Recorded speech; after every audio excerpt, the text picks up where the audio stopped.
Hello everyone, Carolina Venom here. Today I'm doing a review of my Colby SnapCam 4002.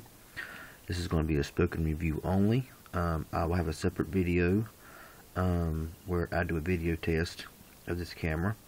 But let's go ahead and get into the review, and then afterwards I'll tell you what I like and don't like about it. As you can see, it's pretty small, it ain't very big. On the front here you have your lens, your little light. Under here, where you kind of a bad place to put it, because when you hold it like this you're covering the microphone up, but that's the microphone. In the back here you have your speaker. It's pretty hard to hear anything out of it, but it's there.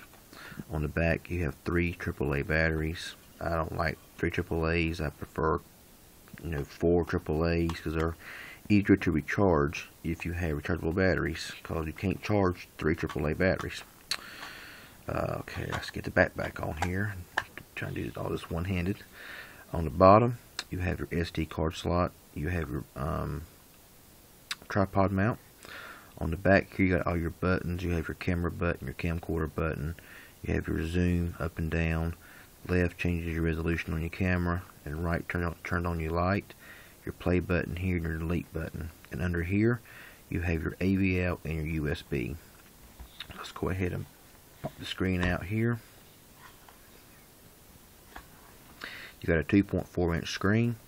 Right here is your menu button and your power button. So let's go ahead and cut it on here and go through some of the menu settings. I'll go through all the resolutions and everything too, so we'll do all that at one time. Okay, now we're on. Let's go into the menu settings here.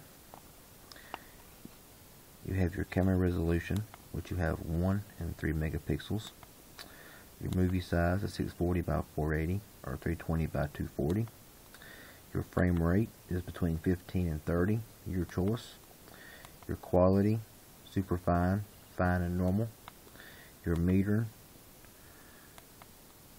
your white balance, your exposure, your driver mode, which is your self timer for burst to 2 or 10 seconds. Your effect, black and white, sepia, negative, red, green, blue, that's normal. And that's it. Over here, your sounds, just to cut on or off your sounds, whichever you prefer. Your auto review, your power frequency, your power save, date and time, language, TV out, USB, startup image, format, and reset all. That's pretty much about all there is to this camera. Like I said, the right button here turns on your light, and the left button here, which goes between 3 and 1 megapixels. It's got a 4x zoom, but like most of these little camcorders, it's pretty pitiful. But I'm going to kind of go and tell what I like about it and don't like about it.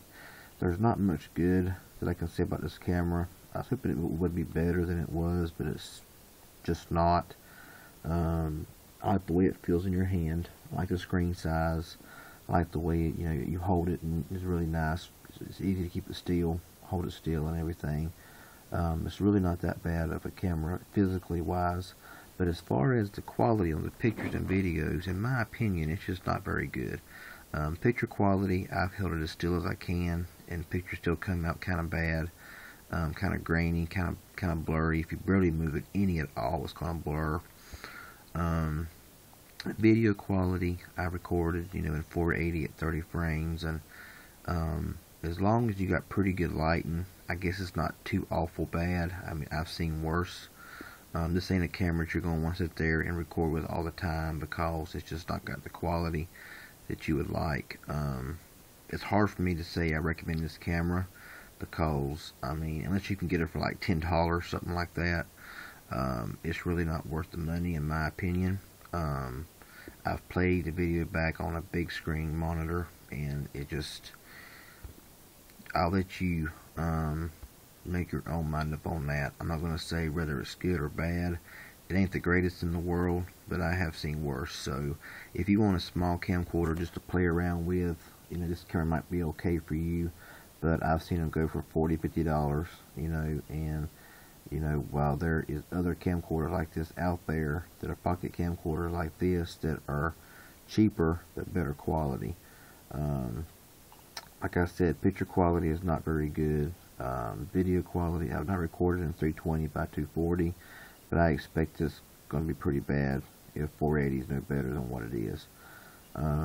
Audio quality is fair if you talk soft and not in a noisy environment. If you get too noisy of an environment, the microphone wants to crackle and cut in and out. It'll be loud and quiet, and then if it hears a certain loudness, then it'll bust out and it'll start have like a static sound, and it just don't sound very good. So, you know, and also whenever I recorded a video on it and I uploaded it to YouTube, it was half green and half normal color. Now I don't know if it's just the way it recorded, or if it was just the way the camera is.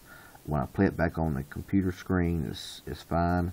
But when you upload it to YouTube, it's different colors, half green, half regular.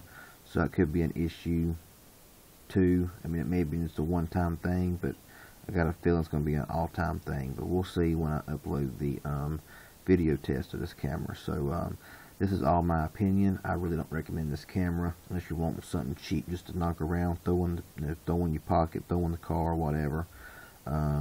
Battery life seems to be fairly decent on it. I mean, I really haven't really fully tested out batteries on it yet, so I really don't know I can't comment on that yet. But yeah, so this is kind of a 1 out of 10. I mean 1 out of 10. I'd say about a 4, maybe, in my opinion. 4.5 maybe. You know, I'll let you make that call on your own whenever you watch the videos. I have a driving and a normal daytime video test of it. It's not very good at night, but we'll see what happens. So I hope this helps a little bit. If you got any questions, comments, please feel free to leave them below, and I'll get back to you as soon as I can. Y'all have a good one, and we'll talk to you later.